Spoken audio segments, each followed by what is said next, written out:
Well, hello and welcome back for another episode of Roundtable Mindset. This is Jamie. And I'm Mahlon. And we're here for another exciting discussion in our Season 2 difficult conversation episodes of our podcast. At this point, I think I need to exhale. We've had a lot of conversations that have been difficult so far, and I'm looking at the list of things that we want to talk about for the rest of the season. Feels like this one is a good place just to take a moment and exhale because, man, there's a lot of good stuff. Well, and a lot of difficult stuff. And as exciting, I love podcasting with you, my friend. That is the exciting part of our podcast. Sometimes these conversations aren't as exciting. Sometimes they're just really hard. So yes, that is the name of the game. We kind of did it to ourselves, but here we go. We did. And it's one thing to think about, hey, this is what we're going to do. And then you realize it's months of recording. It's months of talking about these difficult conversations, prepping for it, having sidebars. They are draining. So I love what we're doing. I love the podcast. I love even the topic, but man, does it start weighing on you to have to talk about all of these different things. Yeah. It's, but I also think, and I don't know that I thought of that when we were kind of coming up with the cast of characters for this season or the topics that we were going to cover. But I said something to you earlier this week, and I said it feels more important now than ever. And you had said, I think everybody can feel that way, that, being able to have a civil discussion about a topic that's difficult can be passionate, can be, misunderstood, all of those things. It feels more important now than ever. And so, as hard as it has been, as far as, just talking about things that are easy to check out of when you don't feel like you're being heard, or when it's just a hard topic that hits too close to home. I feel like that is a skill that's missing that as people we really need to touch back into. So I am glad that, like we talked about before, I'm glad that I have you to come along this journey with me, because of the trust and because we're here together. That makes it a little bit easier. So I'm glad we're doing this together, my friend. Oh, thank you. I am too. And, one of the things that these conversations, even from season 1, and now we're in the thick of things with season 2, it challenges me. It challenges me in the ways of thinking differently and to consume other people's ideas. I can say I'm open-minded all day long, and it's easy to say I'm open-minded when I don't have to have these conversations. But then to challenge yourself to say, let's talk about the things that are hard to talk about and still say I have an open mind. It's a good challenge. And I think it's a good challenge for everybody. And do I recommend everybody, all they talk about are these types of conversations? No, but I wouldn't shy away from having one. There's value there. And, we get to kind of have this, as you said, we get to do this together. We get to kind of have the conversations that we normally have behind closed doors out in public. And I hope it challenges people, and I hope people take away little nuggets. And, I don't think either one of us ask that you agree with our points of view. I think what we ask is bring your points of view to the table and share them and consume what we're saying and apply your own logic to it. And if there's a nugget that you find in any of these conversations with any of these wonderful guests that we have coming on, take it and hold on to it. But don't shy away from having a conversation, and don't shy away from somebody else's opinion, even if it differs from yours. I think that's the biggest thing that I've kind of challenged myself is, I've purposely put myself in a room with individuals that I normally would never interact with. I mean, I go back, just to reminisce for a second, I go back and we talked to a real life witch on season 1 multiple times. And so it's like, how would I have ever had that opportunity? And would I have ever put myself in a position where I would have done that? The answer is no. So it's kind of a unique space, and I'm loving it. I'm having fun. But yeah, we should have probably thought about the longevity of difficult conversations week after week after week, to be honest. Well, and there's something else that I was thinking about this past week, and I was in a training, not too terribly long ago, and one of the guy, he's talking about leadership in companies and things like that.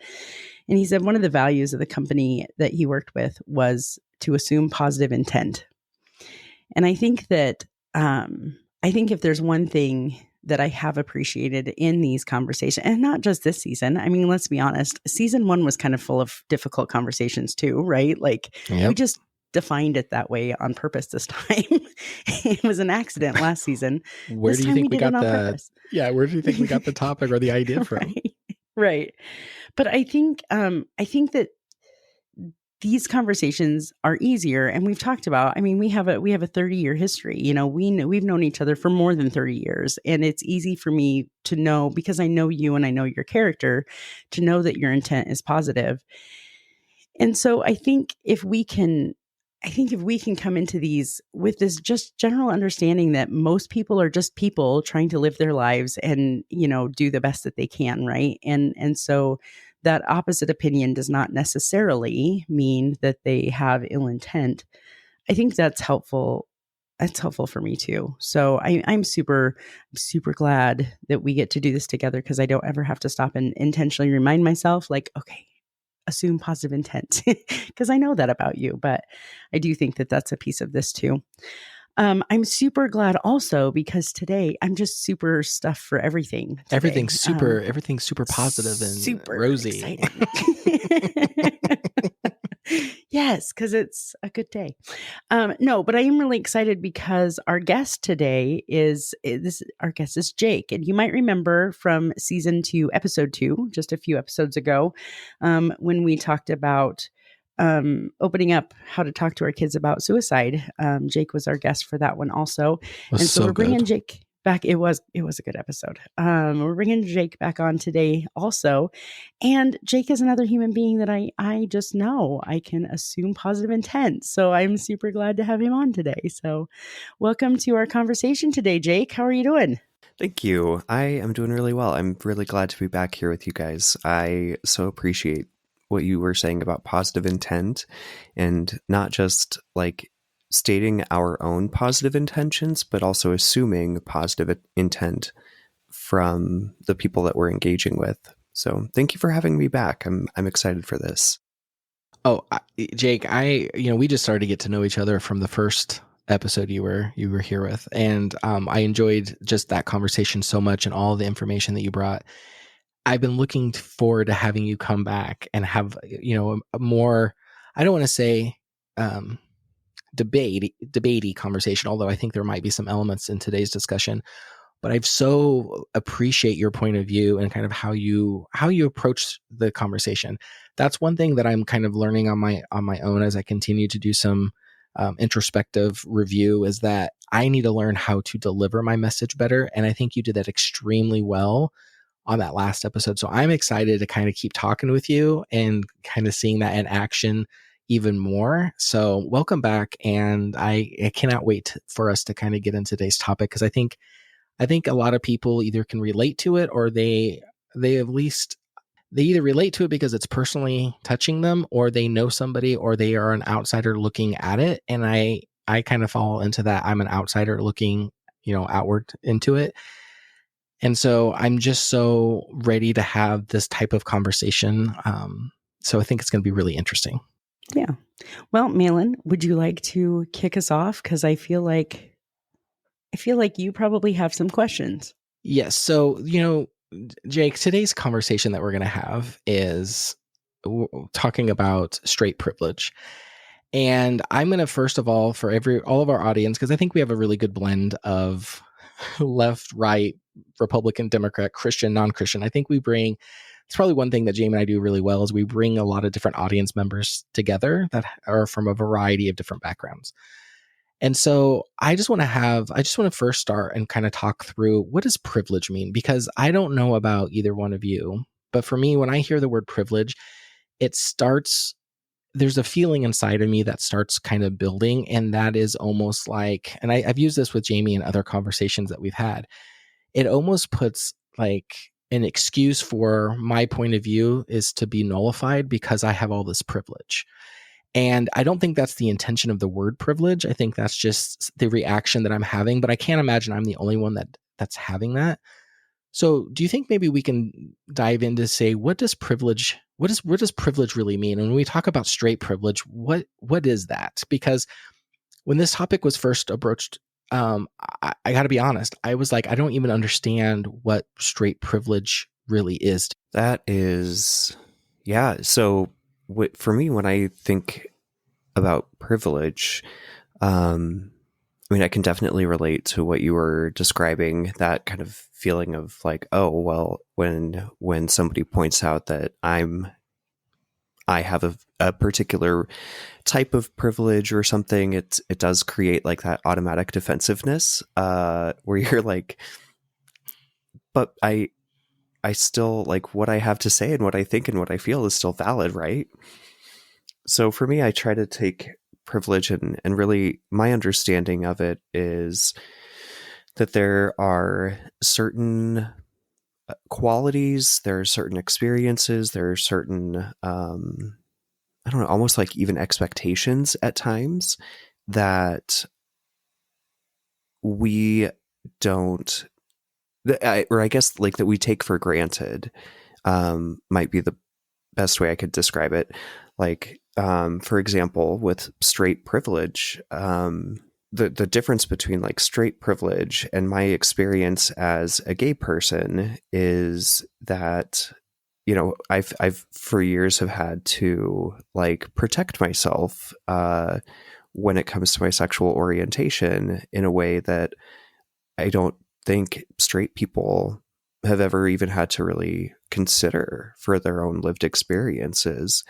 So for me, I think that's kind of my mindset on privilege is do I have some kind of a benefit that I didn't like earn or that I didn't do anything to receive, but I just receive implicitly because that's what the kind of societal norm is. Well, and I don't know if this helps for me, because I don't know that this has been kind of part of a learning curve for me, I guess, for the last couple of years, as far as like just kind of understanding privilege and what of those I possess and what that looks like. So one thing that I saw that made me think of that made it super accessible for me was how our world is made for right-handed people. If you think about, you have to purposely buy scissors for lefties, right? For kids in school. And if you think about the number of kids in school that needed those, there was only 3 or 4 of those pairs of scissors in a classroom. All the rest of them were regular right-handed scissors. Notebooks are made for right-handed people. So there's a couple, even like instructions. If I go to YouTube, how to crochet, all of the videos are for right-handed people. Okay. Like, so our world is kind of built around most of us being right-handed. And someone said right-handed privilege. And I was like, what? But it is, I mean, it happens. It's all there. Our notebooks are built for people that write right-handed, right? I mean, so it's just assumed, I guess, is kind of, was kind of what I came away with. And that was an easy way for me to accept, okay, that is a privilege. Being right-handed means I don't need accommodations for that or, any special tools for that. Okay, so there's a couple things here that I want to slow down on because we've hit, and I don't want to just speed on by them because I have questions. And I want to make a statement to see how either one of you guys would react. So I guess the first statement that I want to make when we're talking about privilege, do you think, first of all, and I'm going to start here, and I would like to go a little bit deeper in some of my other questions, but just to start here, do you think privileges may be kind of overused at this point? Do you think that everything, I mean, because I don't know about either one of you, but for me, when I hear about these social issues that we should be talking about, when somebody attaches the word privilege anywhere in that, I automatically just start detaching because I'm like, oh my goodness, not everything is a privilege, right? Like not everything is a group has privilege over another group. And so I just get tired of hearing that word just kind of attached to all of these different social issues that people want to talk about. And I think it's just because they're trying to give it some sort of container to live in.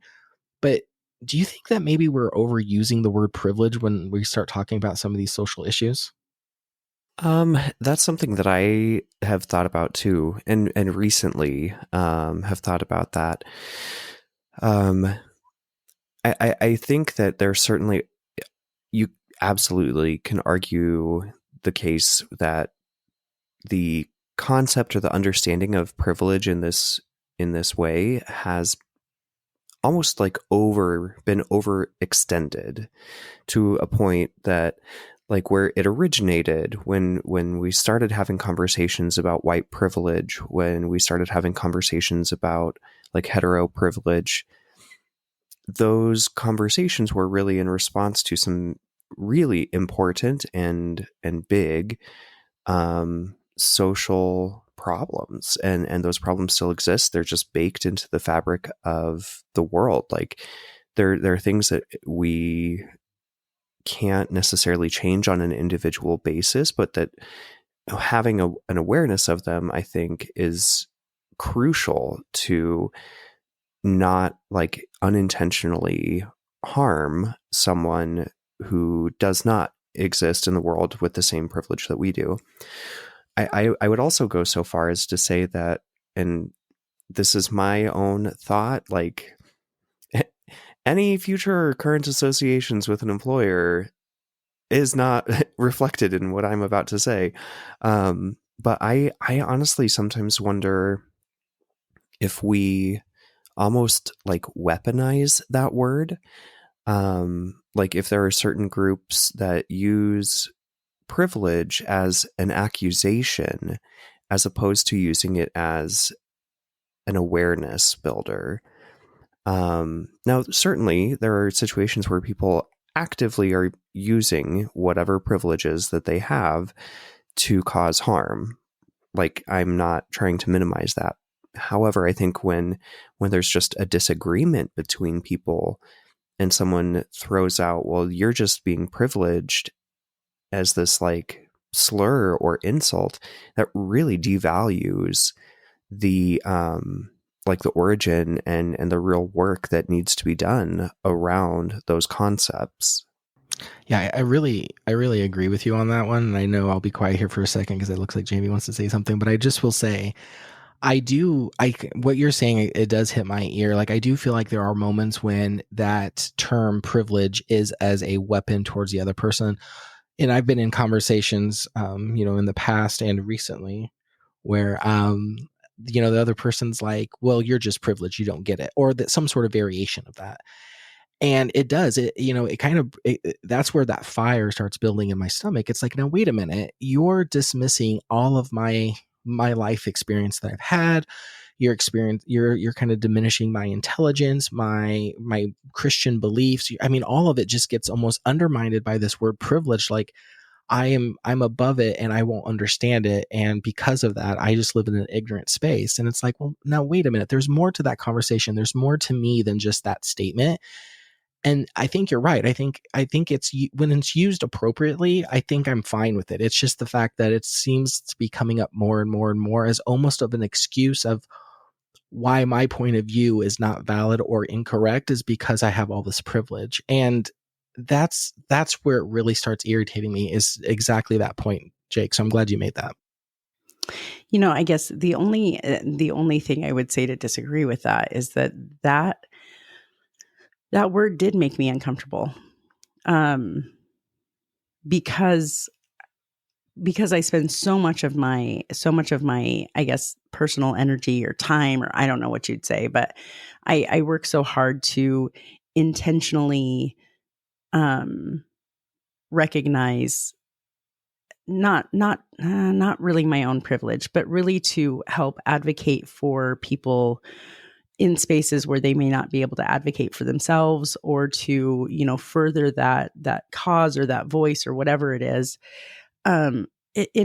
There were lots of places where I didn't understand, or I wasn't even aware of privilege, I guess, with air quotes, the bunny ears. I wasn't aware that was even a thing. and it has been, and Mahlon and I were kind of talking about this earlier today. I've spent a lot of time and put a lot of heart work into really thinking about, you know, is this a space where,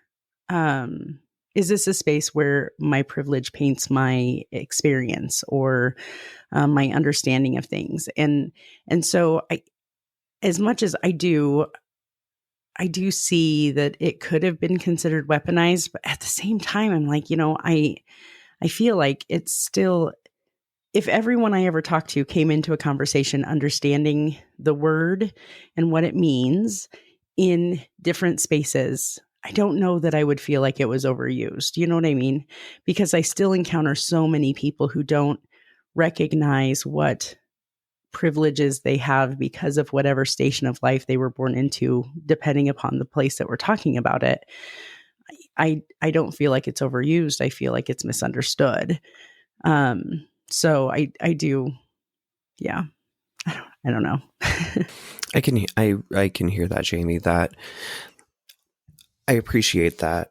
Kind of, I don't know. In my mind, that's almost like reframing it a bit to really like re-examine. Okay, when I'm talking about that feeling of it being weaponized, as you were speaking, I was sitting here, just like really challenging myself. Like, okay, what is it a privilege that I even get to say that? Like, is that a part of Yes. my white Thank person you. privilege that I even get to say? Some groups weaponize the term privilege. I certainly agree that there's plenty of misunderstanding around it, which when we're talking about those kinds of institutional biases, I think a lot of times that conversation does become so personalized, and I wonder if that's where that like, for me, that sense comes from, because it becomes a like an individual to individual experience, or an individual to individual argument. Somebody's suggesting that like you're exerting power over somebody else, with your white privilege or your straight privilege. I guess, I don't know, to me it feels more effective to look at the system itself and approach the systemic privilege. And when we all have that like better understanding that like you said, like the station into which we were born does not, like, we can't change that. And so having a better shared understanding of like, okay, when we say privilege, this is what we mean. When we say let's define privilege and it's used as a weapon sometimes, yeah, let's get lost a little bit, because that's a lot to digest. I mean, just to even say that and be like, now let's wrap it up in 5 seconds. No. Now, I do kind of want to go a little bit deeper though, because I want to get into some examples, because again, when I hear privilege, and I'm just going to put it on the line, when I hear privilege, that means as a straight person, as a heterosexual person, I have certain privileges, abilities. I don't know if I want to say a leg up in life in certain areas than people that are, homosexual or part of the LGBTQ plus community. And I really kind of want to digest into that a little bit, because, and maybe this is part of me. I've been called blind before. Maybe this is me being blind to the social issue. But I don't understand in today's political and social climate how that statement is even true. And so I was wondering if maybe, can we start off, do either one of you have an example of what would be considered straight privilege, just to help me kind of reorient myself to say what would fall into that vein of being considered straight privilege? Well, so some of the things that like come to my mind with like straight privilege is something as almost indefinable as like, oh, when I go out into the world, literally when I leave my house, there are changes that I have to make in order to feel like I can walk through the world safely. Like I change the pitch of my voice. I change how I physically carry myself. So, I mean, it can be as kind of subtle as that.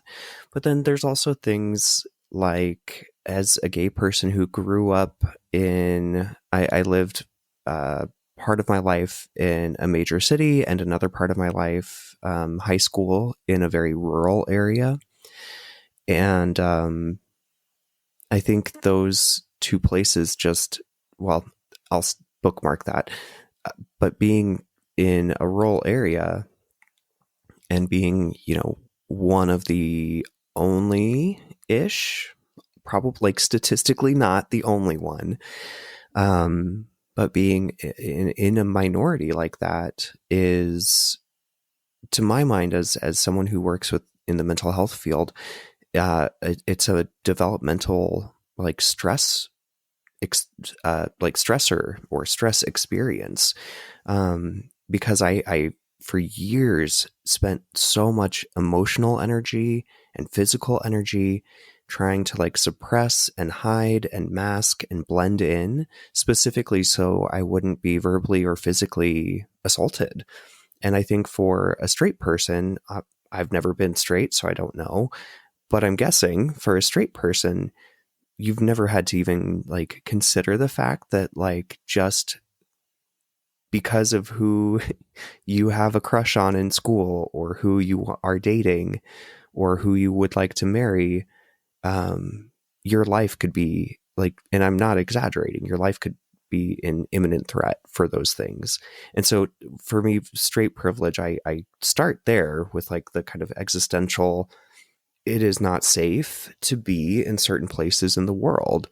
And we can go into some of the legal ramifications in the US. We can go into a whole lot of different areas, like going into the grocery store with a partner. Some people like to hold their partner's hands, and I have never done that and don't know that I ever would in public. Being able to just kind of live in the world as how you were born is just the norm, and regular, air quotes around regular, or normal, that's being in a group that does not fit that definition, creates all kinds of internal shame and hatred and self-loathing. It really creates a lot of interpersonal issues. I mean, I think straight privilege or heterosexism, whatever you want to call it, largely contributes to why gay people have much higher rates of suicide and substance misuse, or addictions, essentially, is because we exist in this world that wasn't really created with us in mind, to go back to Jamie's scissors analogy. I think I see this played out in ways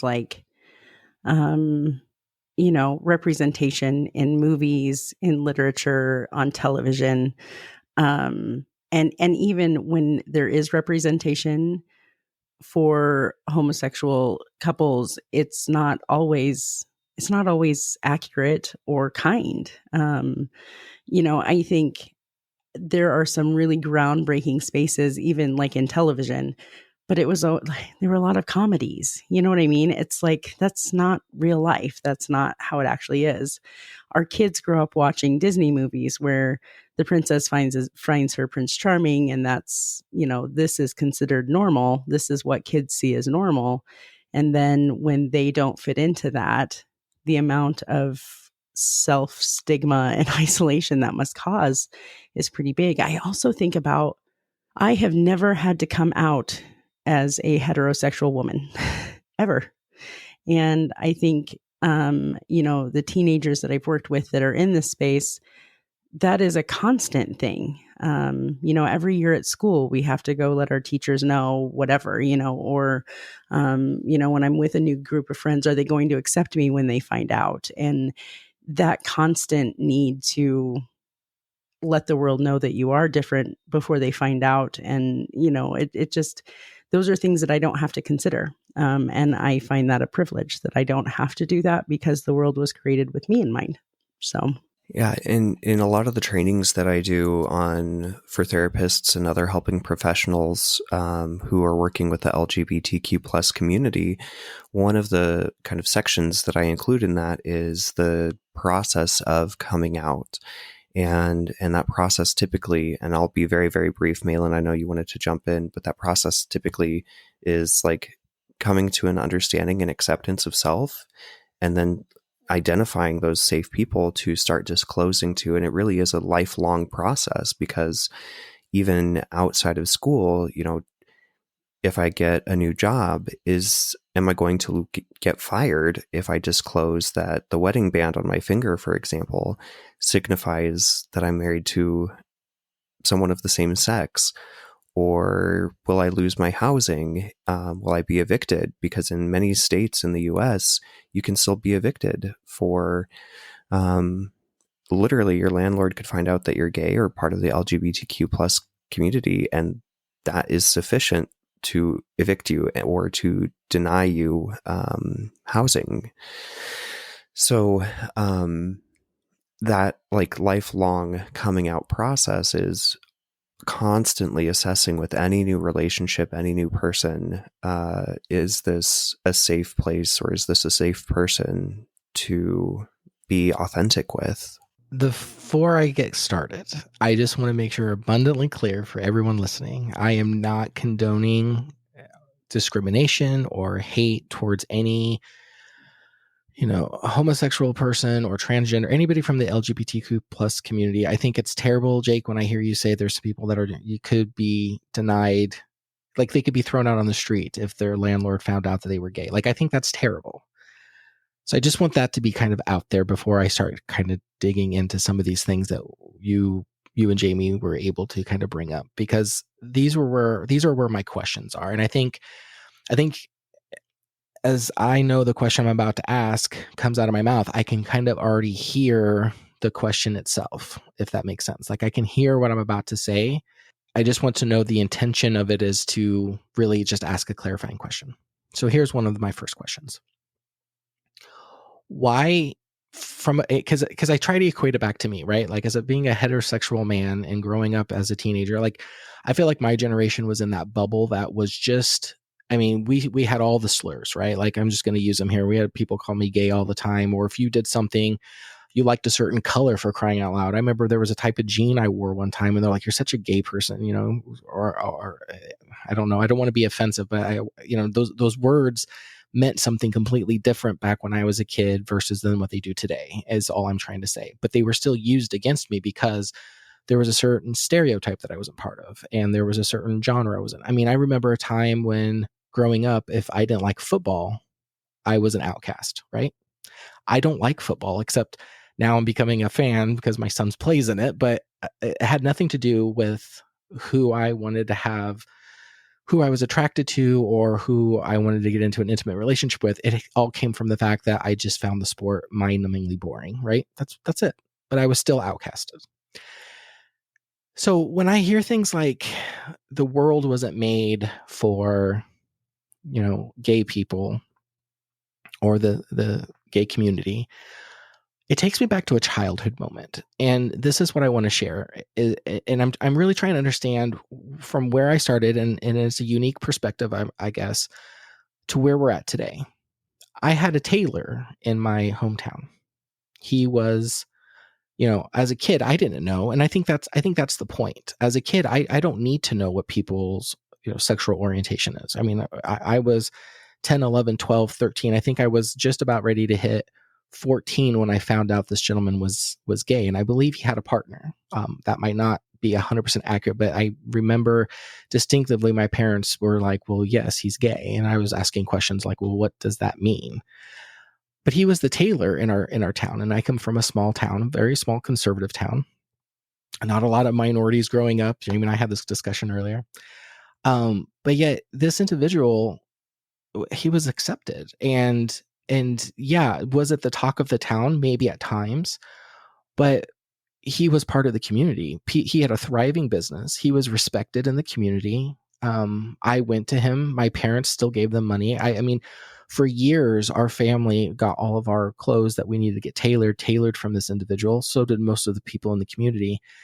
And so I hear that to say a world that's not been made for the gay community. And I'm like, yeah, but that community started well back in history, right? Like, this isn't a new concept that suddenly people came together in the last 10, 20 years and formed this new community. This has been something that's been embedded throughout hundreds of years. I mean, you can go back, if you believe it or not, back into the Bible. It talks about, homosexuals. And so I hear what you guys are saying, and I'm trying to make a point, is that then I go back into my life and I see examples of people who were part of that community, who were living life and were very accepted and respected. And they didn't have, and again, I'm an outward person looking. I understand I don't know all of the ins and outs. But for all of my memory and my parents, I mean, my parents had nothing bad to say about him. And it just makes me pause and say, well, what has happened then? Has something changed that community is no longer welcome? Or are we just focusing as a society on something and making a point out of, are we forcing a point that wasn't there in the past and now it is today, I guess is what I'm trying to get to. I just had to take a deep breath. I think this is part of you bring up a really important part of why we even need to have discussions about privilege, because there's a difference between tolerance and acceptance of someone who is in a minority group and having an equitable society to include that group in all manners, in all aspects of society. You're right. Gay people have been around forever. And it's not a choice. Like, I don't know that we need to go into that particular rabbit trail, but, the presence of, to my mind, the presence of a minority group in a society that has not been exterminated does not negate the fact that largely society's structures, the pillars of society, are not historically and currently meant to be inclusive. We got federal protection for same-sex marriage not even a decade ago. That was passed by the Supreme Court in 2015. So almost a decade. But the vitriol and the rhetoric that was thrown against us for wanting to get married was that it is not normal, it's not in the Bible. Something that I remember hearing often was that God created Adam and Eve, not Adam and Steve. It's like, well, yeah, initially, but then Steve and somebody else came along eventually. So to me, those are kind of the structural parts of straight privilege, that you grew up knowing that someday if you wanted to get married, that was just kind of like probably an unconscious expectation that marriage is just what you do. You grow up, you get a job, you get married, you start a family. That's the American dream, right? But when certain groups or certain classes don't have access to those institutions that are more than just about the legal aspects of a marriage, if I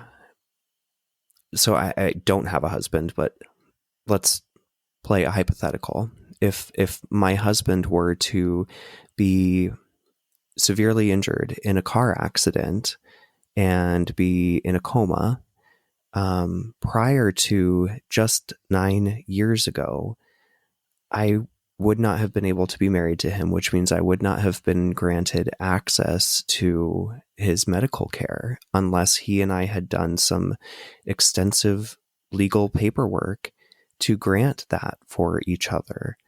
Those kinds of things that just come naturally with marriage. Are same-sex relationships moral, and should they even be allowed to exist? The fact that that's even called into question, and it is, it may not be part of your own experience. And for that, honestly, I wonder if that is a sign that things are getting better. But in the past, like you were saying that, you were called, I would guess, the F slur, the three. Yeah. And a lot of other things. And I was too. I grew up in a rural community, not far from you, actually. And had many of those same experiences. And the fact that the fact that language was even used as a slur, was even used against you, reinforces in my mind that there very much is two very different social strata for straight people and people who are not straight. Being straight is not a slur, but that's so gay is still used as a slur. Well, and I think too, as you're talking about that, Jake, it makes me think of, and Mahlon and I have had this conversation millions of times, but, the fact that women had to get permission from men to vote, right? And I think that innately wraps privilege up for me in some ways. When, we have to get permission to do something from another class of people or another sect of the population. For instance, 2015 for gay marriage, that had to be granted by a large governing body of heterosexual Americans that didn't understand the difference, that why it's important, why it's valued, and why it's necessary. And so, that kind of frames that for me too, is, when we have to get rights from another, that's probably a privileged class of citizen that doesn't understand why that natural, normal, automatic right or privilege is granted to them, and why that would be necessary for other groups of people. There's so much there that I would love to go back and just keep I'm sure. talking about. But one of the things, I mean, again, I'm looking at the time. I'm like, oh my goodness, I didn't know if we would even be able to sit for an hour. And I'm like, we are already approaching 3/4 of an hour. So the next thing that I wanted to touch on is, when we talk about straight privilege and we think about the things, and Jake, I hear you, and you bring up some really good points. And, religion's also a part of this. And I don't think we have enough time to crack open that walnut, but there are some religious factors that are playing in here. And I recognize that, I guess is what I want to say. I recognize there's that element that we're probably not even get a chance to talk about, but it's there. But then when we talk about privilege, and we talk about straight privilege in particular, and I hear all the struggles and all the changes that have happened. And I mean, I go back in my lifetime and I've seen the way that the society has changed, and I see new laws being passed. So, I recognize there's shifting in the winds, right? Like, this is not something that is the same going on as the same in the community 20 years ago as is going on today. But I'm curious, and I asked this question of Jamie in our other conversation, so I'm going to ask you, do you think there is a line in which we could go too far when we take, straight privilege? Again, giving everybody equal rights is not, and to me, that's not what this question's for, but I'm being told that's kind of where it falls. And I don't want to say, has the gay community had enough rights and now they need to stop? That's not at all what I'm saying. But to give an example, and to know me, I think you have to kind of appreciate this is just tongue in cheek a little bit. And I like to go and dig up some facts and try to find things that can help me prove my point. So this one example, I'm just going to ask, do we think we've taken straight privilege too far in making sure that things are equal across the board when we're talking about that? Here's an example. In a lot of organizations that I work for now, there are different groups you can put together. You can put together a variety of different, women in technology. You can put in together, there was a book club. I'm trying to remember the name of it, but it was for the African American population in my last organization. And there was also, I believe it was like a gay rights activist group that was formed. And everybody was welcomed. Everybody was welcome to all of these groups, right? Which kind of doesn't make sense to me a little bit. Like, if you have a women in technology, why do you have men in there? If you can build a group for women in technology, if you have a book club for African American, why would we, like? It's fine that you welcome everybody, but then why make it so it's so, like, the title is so specific on, here's a group of people we are going after, here's a group of people that this group is for, but we're going to let everybody in. And then so what I wanted to do is, we had all these communities, but there wasn't one for heterosexual men. So I said, well, why don't we put together a club or book club for heterosexual men? So I floated that idea. It was shot down. It was like, no, you can't do that. You can join one of the other groups. Oh, okay. We had a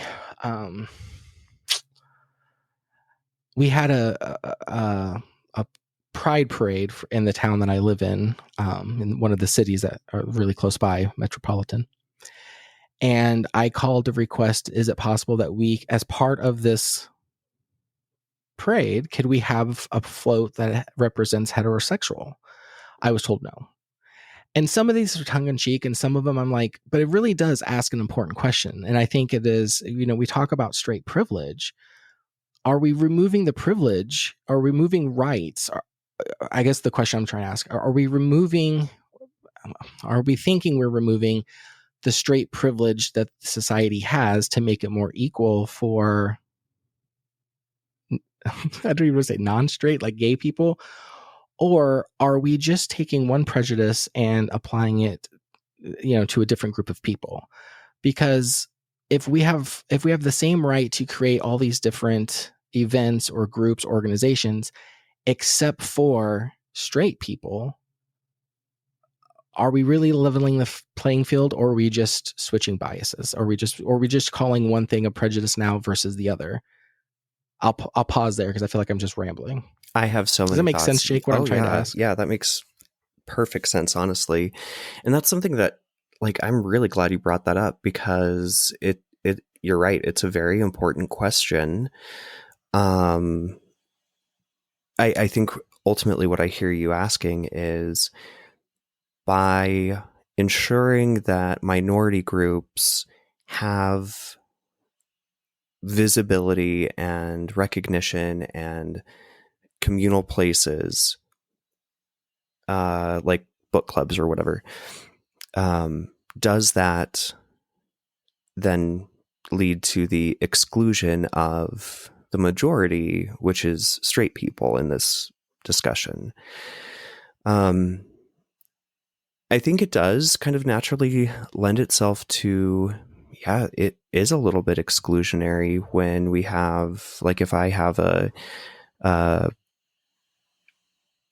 queer therapist, forum or online group, discussion group, and I choose to keep straight therapists out of it, like, absolutely, that's exclusion. And it's exclusion for safety, because largely, in my example, for safety, because largely there's been many, many, many groups where we, as the minority group, were being excluded, mistreated, misunderstood, microaggressions were occurring, like, and that's not to say that those things don't affect other people too.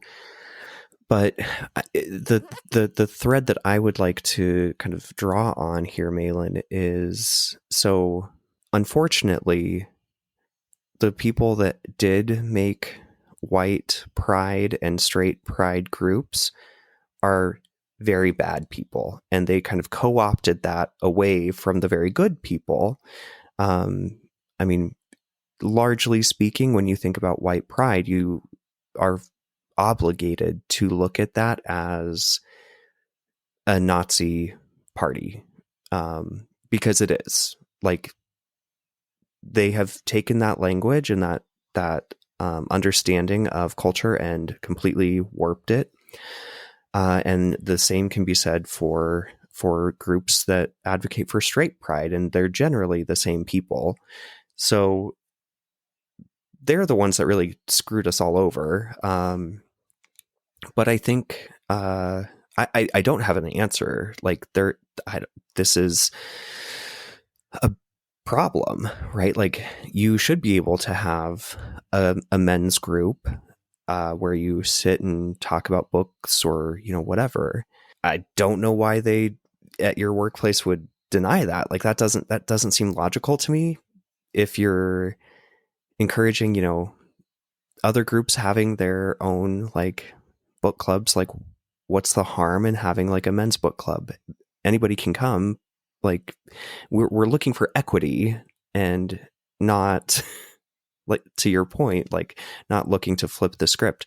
Now, coming back to the thread, I'm losing myself, but coming back to the thread I really wanted to follow is that an important distinction I would just like to note is that when we have these types of groups, like that's not actually like affecting anybody's legal rights or their safety, hopefully. Like those are ways for people to feel connected to people who are like them. What you've started saying, I want to kind of jump on, because I do appreciate how you're approaching that, Jake, because for the first time I think I might be hearing kind of what has been missing from this conversation for me, which is, I hear what you said about having like a white group and Nazi group. That's not what this is about by any means. Yeah. Because any oppression of any race or person or gender or sexual orientation, any of that is I do not agree with that at all. That's disgusting. But I think it's okay, and I think this is where, and after you were talking, I was reflecting, and maybe this falls underneath the privilege or not, but I'm just going to say this, and maybe we can react to it. It should be okay for me to be proud of being a white heterosexual male in this country. Doesn't mean that I have to take rights from other people. Doesn't mean I have to oppress another group of people. What it means is I should be able to be proud of, just the same way as you're proud of being a gay man. I should be equally have the right to say I am proud to be a heterosexual male, and that is something that I don't think I can do in this society, and I think that's changing. I think that's a problem. And I think that's where really, when I go there, and I sit and say, okay, what is it? It feels like that's the temperature that's changing. I don't want to take more rights from other people. I don't need the gay community to go back into the Stone Age and go back into oblivion in order for me to live my life. That's not at all what I'm saying. But in this society, it's almost taboo now for me to come out and say, I am a proud heterosexual male. I'm almost shunned because of that. You are, yes. Yeah, for the first time, and I know there's probably a group of people who are like, well, that's what the gay community have been feeling for years. But part of this being equal, and this goes back to the heart of my question, and my question that I've addressed with Jamie on a couple of different other topics, which is that really what we're trying to do? In order for one group of people to have equality, does that mean we have to oppress the other group of people? And that's where I'm stuck, because I don't think so. I don't think we have to oppress anybody to make the other group of individuals become equal. I think we can do that with giving everybody the room to be who they are. And I think that's the space that we all say we want to get to, but in practice, that's not happening, I would say. I agree. It's one of those times where two things can be true at the same time. I can have my legal rights, I can have the same rights as you, and we can both feel proud about being who we are as people. And we can also not go overcorrecting into oppressing another party. I fully agree with you there.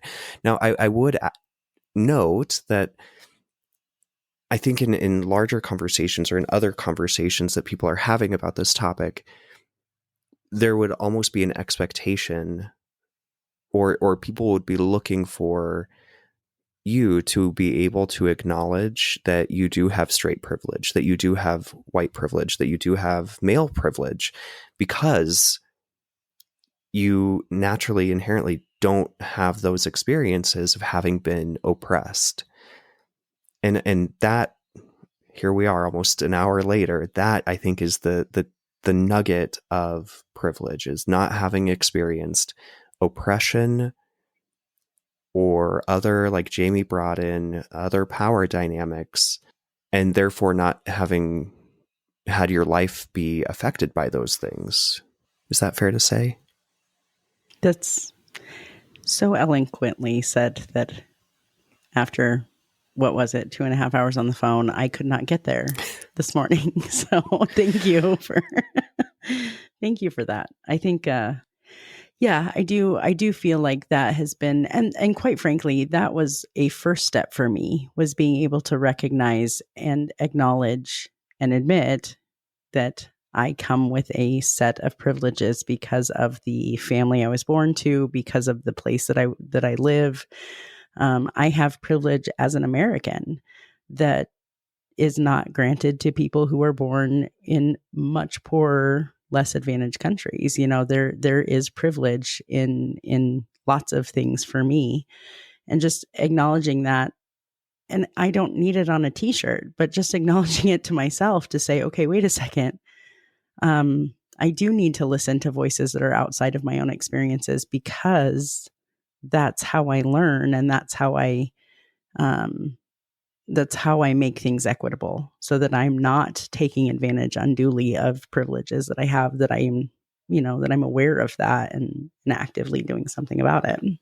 So, Jamie, I'm going to push on this for just a second, because I'm truly curious. I'm truly curious.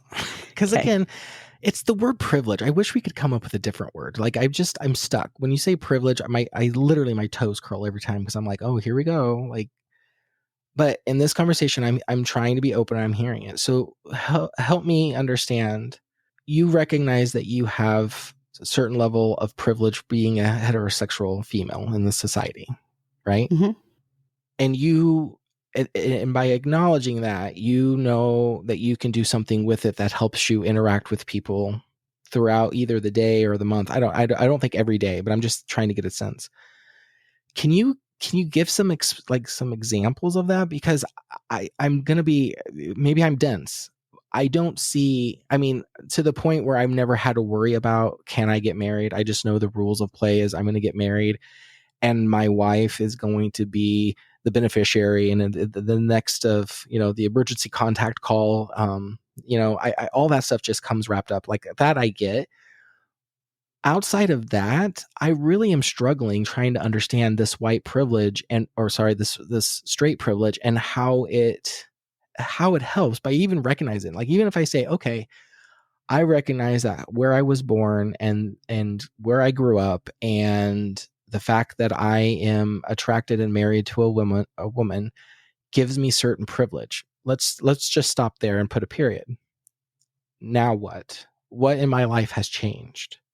That's what I'm struggling with, because I don't really understand if there's privilege or not. What does that have to do with the way I treat other people? Because I'm still not going to want to oppress a gay person just because they're gay. I'm not going to want to oppress a black person just because they're black. Like, I don't believe in that. That's not who I am. So I still don't understand what having this awareness of straight privilege, how does that help one's life in every day? To me, I think it's, are you able to then look past yourself?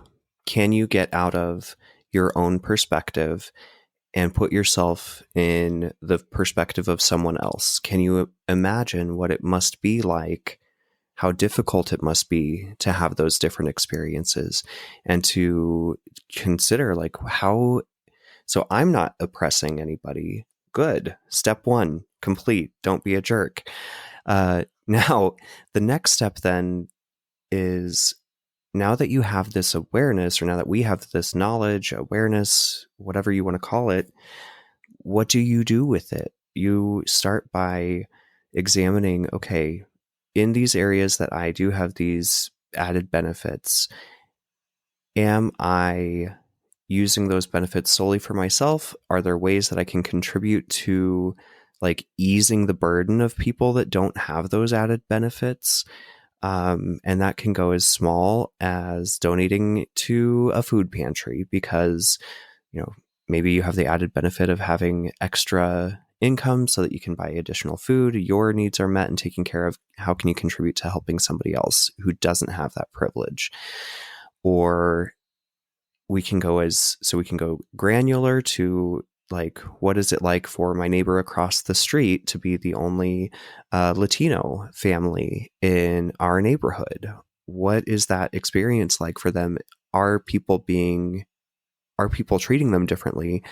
And how can I intervene on their behalf using my privilege as a white person amongst other white people to like be the stand-in to try and reduce those efforts of, or microaggressions, whatever. It goes as far then to, and I'm so sorry that I'm taking it here, but I don't think it's avoidable. It goes as far then as how we make decisions in a democracy. Who are we voting for? Are we voting for people that want to maintain the status quo and amp up, in some cases, the oppressive factors? Or are we looking for people, and I don't just mean like in presidential races, I mean all the way down to your city council races. Am I encouraging and supporting and looking for people who are going to align with my values of equality for people and equity amongst different groups? If so, then who am I supporting with my votes and with my money, where we spend our money? So it's not about me anymore. It's about how am I in the world helping to ease the burden of others. Well, and I think I've told you about this movie, Mahlon, before, but I was watching a documentary called Deconstructing Karen. And they were talking about how, and it was about race, right? So they sit down at the table and they have lots of, all of the women that attend this dinner are like middle-aged-ish white progressive women, right? And there's two minorities that lead it and say, you are the people with the most power. And so, I think there is some thought in, for instance, to go back to the women's right to vote. Would I have had the right to vote if there weren't men that lent their privilege or their power to that cause to say, yeah, this isn't right, and they do deserve a voice and a vote? And so I guess for me, originally it was recognizing it was there. Then it was helping me grow empathy for people who have experiences that I don't have and understanding from where they're coming from. And now it is, what can I do to further their voices in spaces where they can't be heard? Because I have a space at tables that others don't have a space at. And how can I continue to get their stories out or give them a space at that table to share that story? Because I have a place to share that, So I actively look for those opportunities to lend my voice and my support to people who need that and who are asking for it, because we wouldn't have had change if it wasn't for the majority jumping into that pool and saying, yes, let's change this because this isn't right. Yeah, and I can hear that and I can appreciate that. What I think I'm struggling with still, I think it's one thing to get perspective of a group of people that you don't belong to, right? So the gay community I'm not part of, I'll never be part of, and I can do my best to kind of put myself in their shoes. I still won't know, I still won't have that same fear, right? And what I'm hearing both of you say is, that's the first step, and then apply what you know going forward. I have been part of conversations, and I can't believe that I'm I'm the outlier here. So I want to know both of your guys' opinion on this. I have been in conversations where I've tried to express, like, I can understand where you're coming from, only to be met with, there's no way you can understand because you haven't walked a day in my shoes. And so even when I'm trying to use what I've learned and apply it to other relationships and other conversations, in today's culture, it's almost thrown back in my face as disingenuous or not valid because you have no idea. Well, you're right, I don't. But the olive branch that I'm extending is the best that I can do. Can you meet me halfway? And I will say from my own experience, I am met most of the time with you. Do I want to say ridicule? No, but like it's not valid, right? Like it's great that you think that you know where we're coming from, but you don't. So almost sit down and be quiet. And I think that's unfortunate because I think, the spirit of what we're even doing today is let's voice those concerns. Let's voice those questions that we have and let's talk through them and how do we get them better? Like this is an arena of how we can make things better. And this is only possible, Jake, and I'm going to pick on you for a second. This is only possible because you are open enough to say, okay, I'm going to hear what Mahlon and Jamie have to say and I'm going to digest it. And then I'm going to come back to the table as the only person from the gay community and have that conversation. It would have been completely different if you would have came back and said, but you have no idea what it's like to be a gay man, Mahlon. You have no idea. Well, you're right. I don't. And I think that's where the problem for me is I'm trying to reach out to a community that doesn't want me to reach out to them. At least that's how I feel. And I can't imagine I'm the only person. And so I hear all of this and I can't argue with it. You guys are both right. Like this is how change happens. But in practice, I'm getting thrown, I'm almost getting discarded because of the fact that I'm not a gay man. So therefore I can't understand a gay man. So therefore there's no way that I can even try to build a bridge to the gay community. Mm-hmm. And that's a huge miss. It's a huge miss. Yeah. And so now instead of trying to close the rift either stays open or gets bigger. What do you guys think about that? I don't want to justify bad behavior, but maybe I can offer some perspective because I don't, you're not the first straight guy that I've heard this from and who has had this experience with the gay community and with other communities. But my dad, if you'll allow me a little personal anecdote, my father was deeply, deeply conservative, very Christian. He was a preacher in a very evangelical church. So like growing up being gay was like, we're not doing that. And when I finally came out and just said, look, this is who I am. I've tried to pray it away. I've gone to therapy to try and fix it, like quote unquote air quotes therapy. This is just part of who I am. And if you can't accept that and you're going to mistreat me for it, then I'm going to end our relationship. And we didn't have communication for a number of years because he was so adamantly convinced that it was just a choice I was making and that I was basically just being a difficult young adult. Until he came to realize that that's not the case, that like, this is not something that I chose. This is just part of how I exist.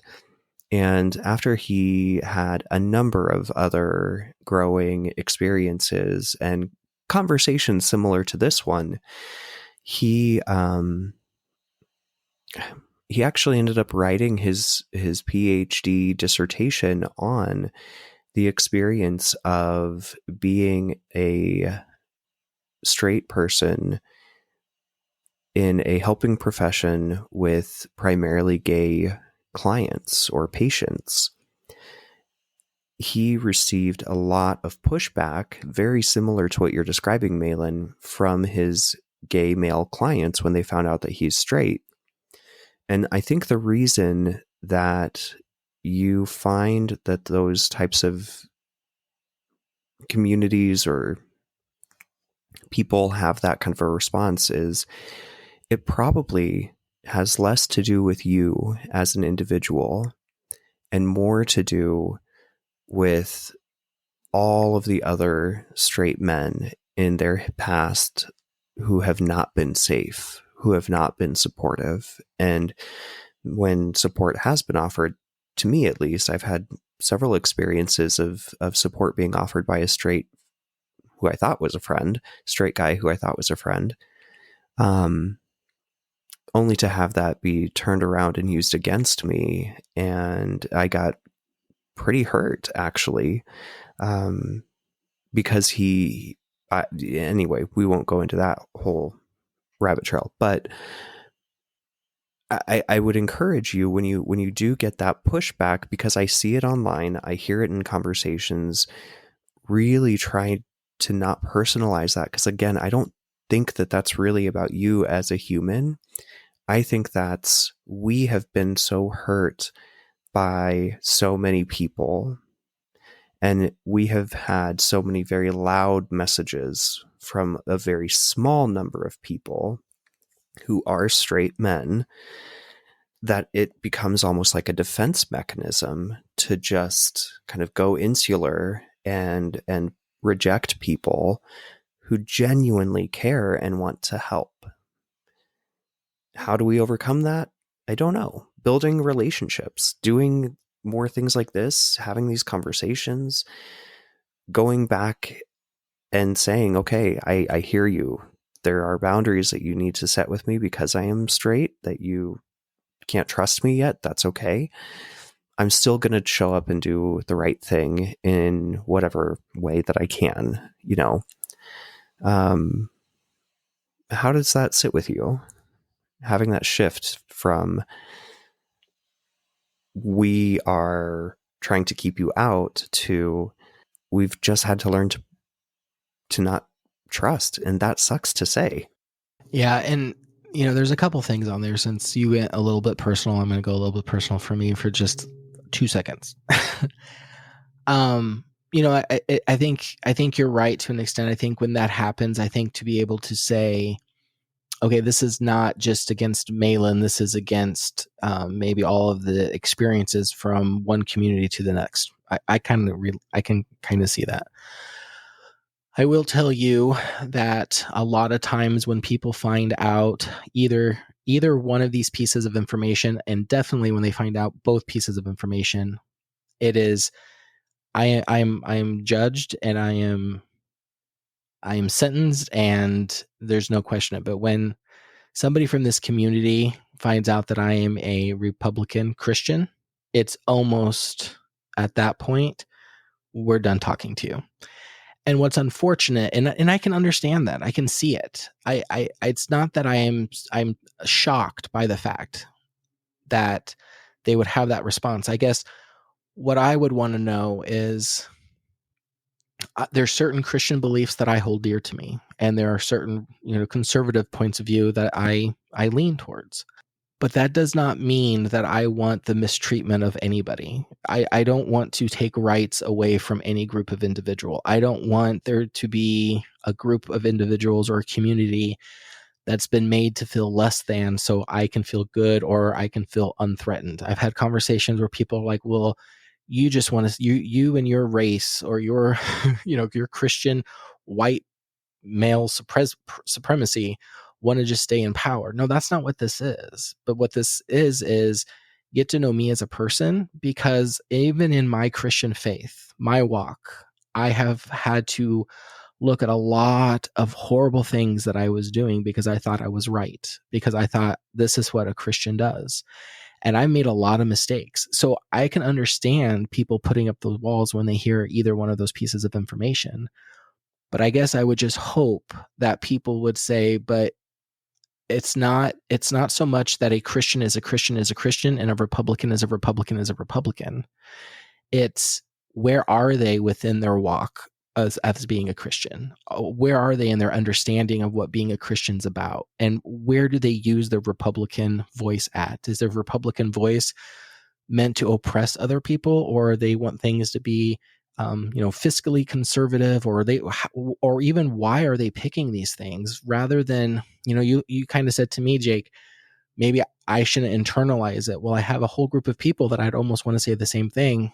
Where I stand with my religious beliefs or my political views, don't just come to the conclusion that I'm acting like every other Christian or Republican that you came across, because that's where stereotypes are born, right? Like we It all is. have to struggle with stereotypes. Mm-hmm. But at the same time, stereotypes come from a valid place. I mean, they're there for a reason.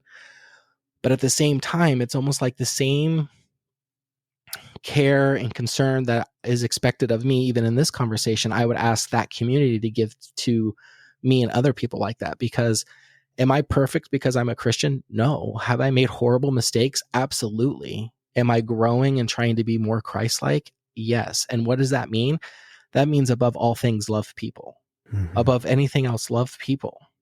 And I'm not meant to be anybody's judge on their heart or the decisions they make. I am called to love people. And as I get older, that becomes more, I become more aware of that.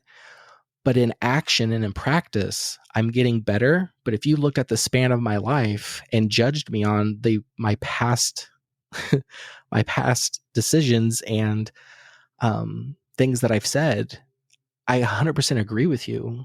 But there has to be room for people to change and grow and kind of look past the stereotype, I guess is what I'm saying. Mm-hmm. So I just wanted to kind of say that, because I feel like the same ask that's being given of me and my, straight community, I would ask the gay community to do the same thing for us.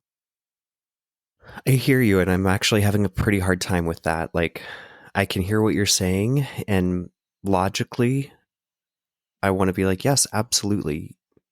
We should be giving that same grace and compassion that we're asking for. But emotionally, I'm finding myself feeling really activated right now, because there's a part of me that wants to say, okay, Mahlon, good. I'm glad that you are not the stereotype. But so many people are. And I'm really trying to temper that with the knowledge that when we get out of news spaces and online spaces where large generalizations are being made on a human-to-human basis, regardless of where we stand politically or spiritually, we have far more in common than we are being led to believe.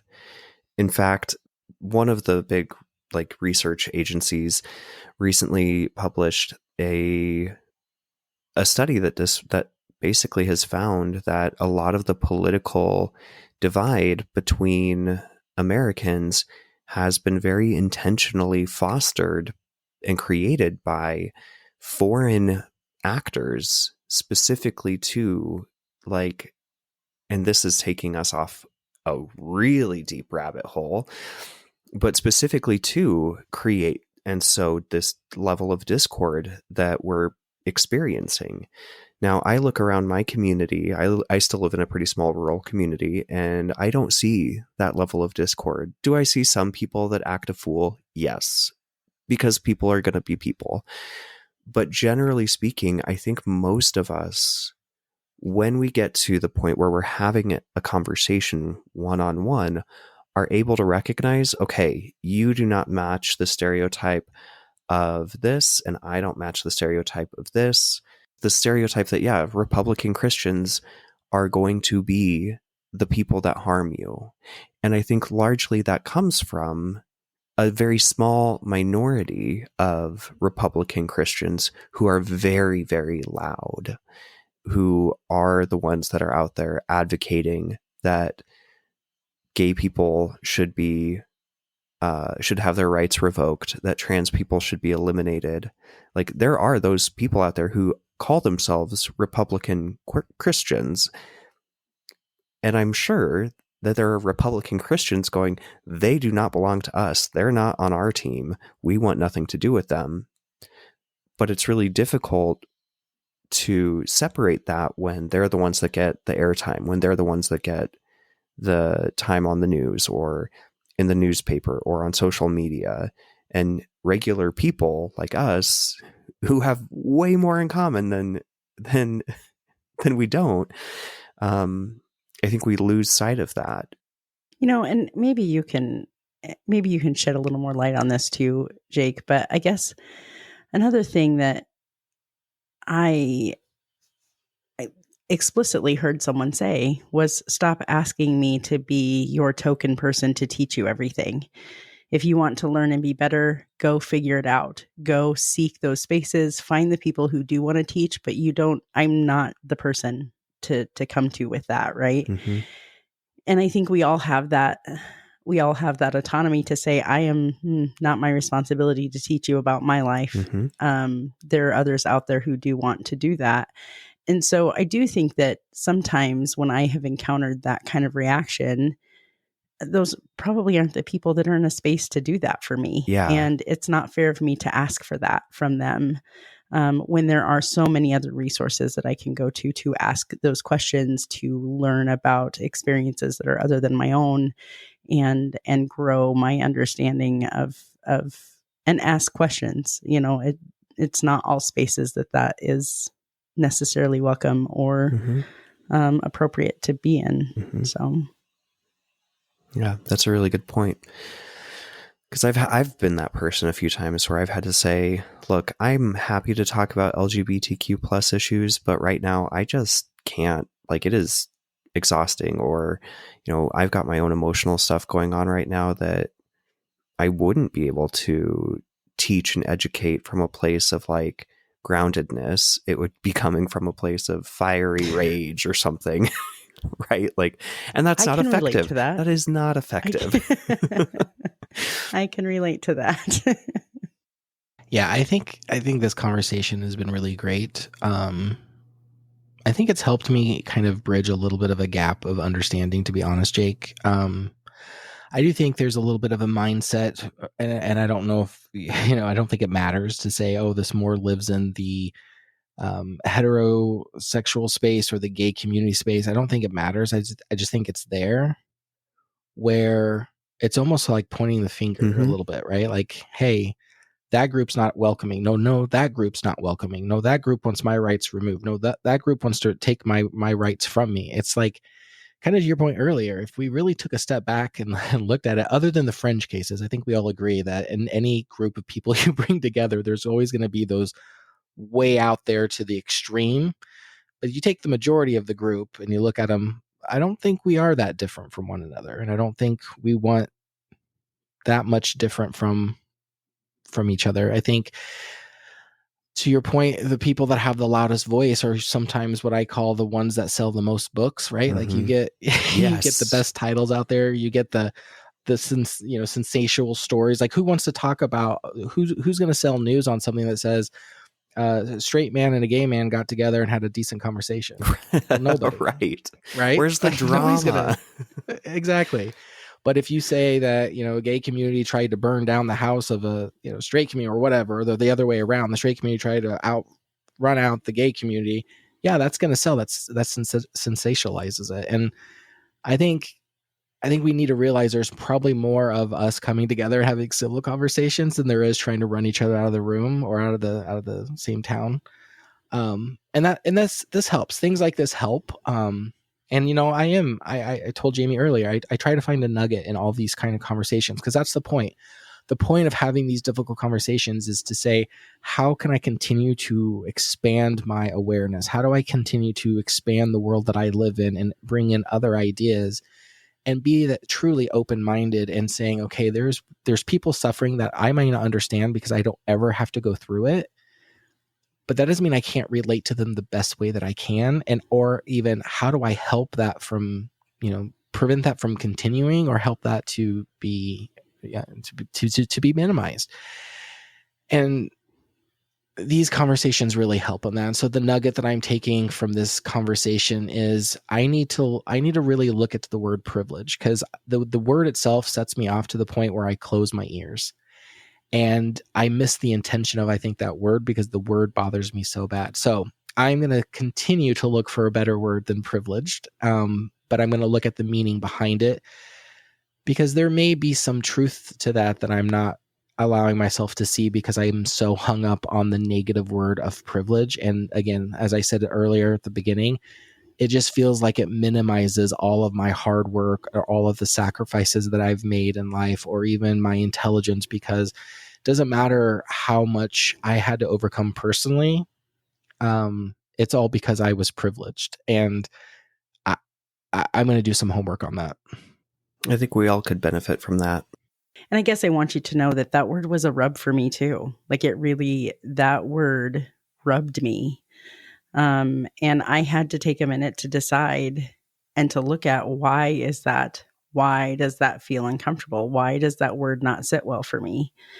And for me, the conclusion was it was because I wasn't aware of those spaces yet. I wasn't aware of what that means and how it affects other people and how it affects me. And so, I'm a firm believer that in those things that I come across that make me uncomfortable, there's a reason they make me uncomfortable. And it's something that I have to really explore and reflect on and think about, why is this making me uncomfortable? And is it something that I need to examine and work on and change or, learn about or whatever. So yeah. I guess as we wrap things up, this is going to be another extended episode of Roundtable Mindset this time around. But as we wrap things up, I just want to say thank you, Jake, for joining us in this space and being open and willing to, just teach us and guide us through this conversation. I think it was beneficial for me to hear from you and learn in this space too. So I just want to say thank you for that. I really have appreciated learning from you on multiple occasions. So thank you. And we hope, maybe you can join us again for another topic. So yeah, thank you for having me. I really do believe that these conversations are so important. And yeah, I'm leaving today feeling gratitude that we got to have this conversation. So thank you. Yeah, me too. Yeah. Well, once I get my homework done, I'll feel gratitude. No, you're probably tired of coming in and being like, do I have to talk about something else with people? But no, just thought, like, this stuff is hard stuff to work through. Like, it really, really is. And I think we all have stuff to work through related to it. And we all deserve some grace and understanding and patience as we do our work. Yeah. Well, and I think as I continue saying thank you, I think even understanding there's probably more work there than I even expected is probably something I'm wrestling with too, right? Because I'm a good person. At least I try to be a good person. But that doesn't mean I live my life the same way. I mean, heck, Jamie, we've been friends for over 30 years. We live our lives completely different. But does that make either one of us more wrong than the other? Or, I don't know. I know. You're kind of more wrong than I am, but I don't want to say it on air. But but my point to that is there's probably more there that we need to kind of work through than we're even expecting. And that doesn't make it wrong. That just makes it, like you said, Jake, it makes it difficult. It makes it hard to kind of go and weigh through this. But I do want to echo Jamie's sentiments. I'm very thankful that someone like you and that you in particular came back and were able to kind of talk through this, because you come with experiences and examples that I've never lived and I probably never will live. And so it gets me as close to that society as I probably will ever get. And it allows me to kind of look in closer than I would in the other relationships in my life. So for that, I say thank you. Yeah. Well, and I do think, I think you have supported us in this conversation in a way that I think gives me some food for thought in moving forward into some other difficult conversations. So, I appreciate you listening and, just being able to say, hey, I need just a second. I just appreciate that. You've been helpful in many ways. So yeah, thanks for joining us. And we hope to see you again around the roundtable soon. And we just want to take a moment to thank all of you for joining us here on the Roundtable Mindset. We will be back again here in a couple of weeks with an all new difficult conversation and a whole new set of, I don't know, like learning opportunities or questions, headaches, aggravations. What other kind of words can we throw with that? Maybe a new guest or two. We'll see what's coming, but we do thank you for your support. Don't forget to check us out on the different social medias. We're on pretty much all of them. And of course, we have a Patreon we'd love for you to check out too. We've got some fun things coming down the pike there too. So feel free to check us out, and we'll see you around again next time here on the Roundtable. Bye, everyone. Bye-bye.